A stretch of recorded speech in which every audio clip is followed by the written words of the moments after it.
Bismillahirrahmanirrahim. Assalamualaikum warahmatullahi wabarakatuh. Apa kabar Sobat ASN semuanya? Semoga kita semua selalu dalam keadaan sehat walafiat. Perkenalkan, nama saya Hari Susanto, Widaiswara dari BPSDM Provinsi DKI Jakarta.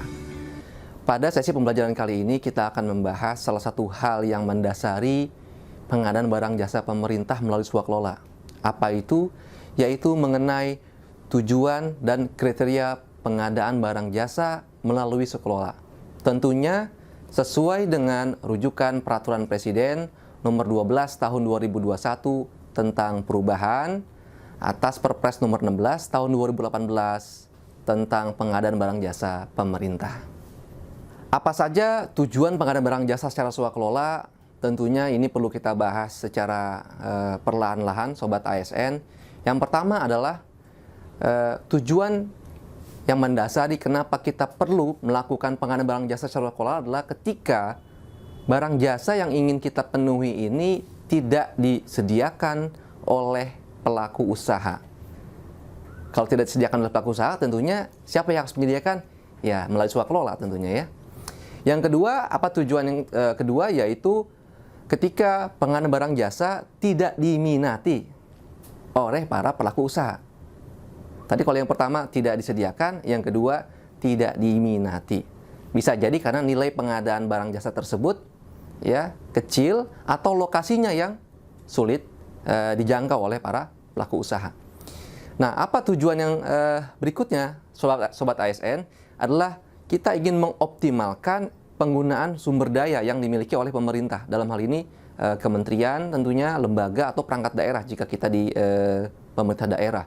Nah, ini ingin kita tingkatkan, caranya melalui swakelola. Ketika di lembaga pemerintah juga memiliki kemampuan teknis SDM yang cukup, nah ini juga menjadi salah satu tujuan pengadaan melalui swakelola.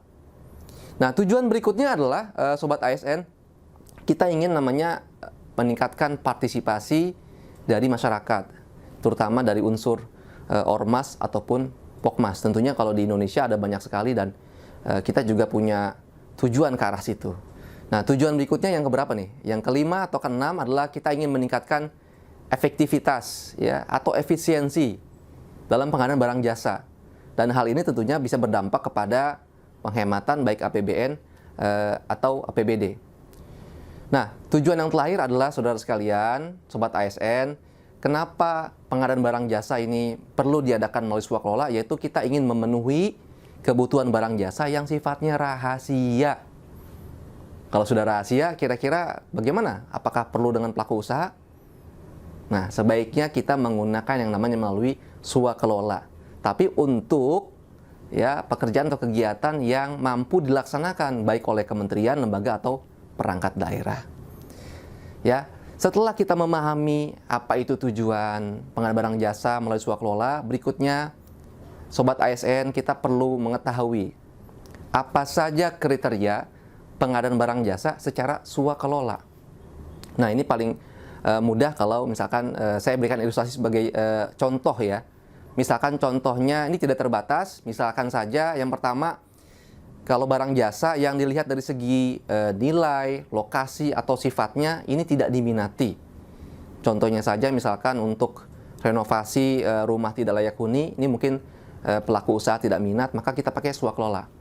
Contoh berikutnya yaitu untuk kegiatan litbang misalkan, jasa penelitian, pengembangan, kemudian mungkin seminar, lokakarya, diklat, ini masuk pada contoh kriteria pengadaan barang jasa secara swakelola. Contoh berikutnya apa, Sobat ASN? Yang ketiga yaitu tentang misalkan ada sayembara atau kontes. Nah, jasa penyelenggaraannya ini bisa menggunakan cara swakelola. Nah, contoh berikutnya adalah misalkan kita ingin tadi dalam rangka tujuan untuk masyarakat ya, ekonomi kreatif. Nah, contohnya adalah ketika ada produk-produk ekonomi kreatif ataupun produk dari budaya dalam negeri.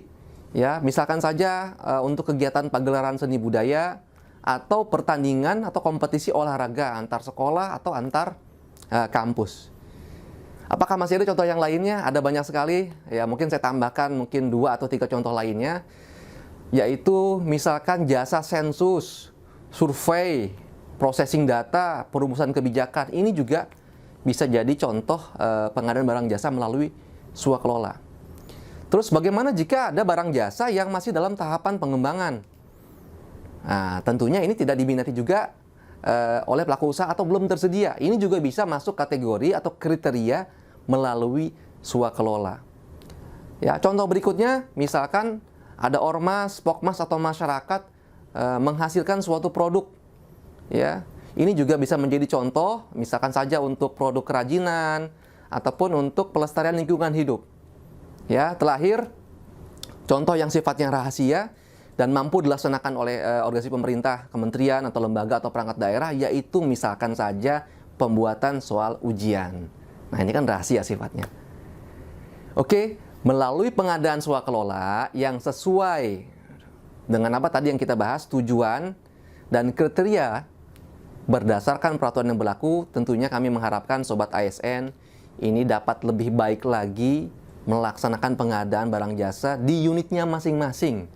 Ya, tentunya melalui pengadaan cara swakelola ini.